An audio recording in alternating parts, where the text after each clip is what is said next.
बिहार की नई सरकार के लिए आज बेहद अहम दिन है क्योंकि आज फ्लोर टेस्ट होना है। हालांकि इस फ्लोर टेस्ट में सरकार के सामने कोई चुनौती नहीं है क्योंकि महागठबंधन के 164 विधायक हैं, जबकि सरकार बनाने के लिए मात्र 122 विधायकों की जरूरत है। लेकिन विजय सिन्हा के इस्तीफे देने के इनकार ने सियासत में भूचाल ला दिया था। लेकिन अब कुछ ऐसा हुआ जिसने सभी को हैरान कर दिया। क्या है मामला, देखिए खास रिपोर्ट। बिहार में महागठबंधन की नई सरकार तो बन चुकी है, लेकिन सरकार बनने के बाद से नीतीश कुमार की मुश्किलें कम नहीं हो रही।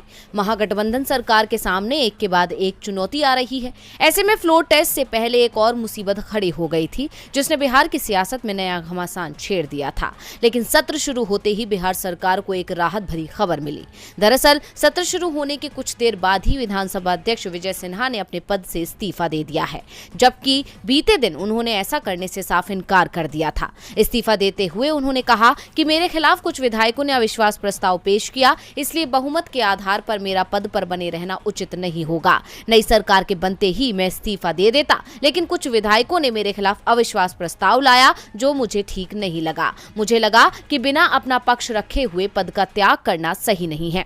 मेरे खिलाफ मनमानी और तानाशाही का जो आरोप लगाया गया वो बिल्कुल निराधार है। बता दें कि सरकार के बनने के बाद 24 अगस्त यानी आज से 2 दिवसीय विधानमंडल का सत्र शुरू हुआ है, लेकिन इससे पहले विधानसभा अध्यक्ष को लेकर असमंजस की स्थिति बनी हुई थी।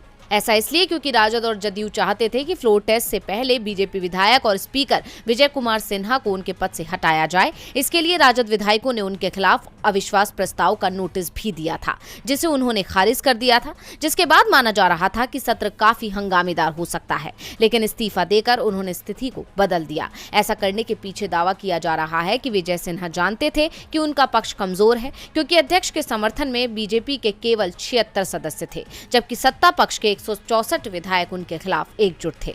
ऐसे में अब माना जा रहा है कि बीजेपी का बिहार सरकार के लिए मुश्किल खड़ा करने का ये दांव फेल हो गया।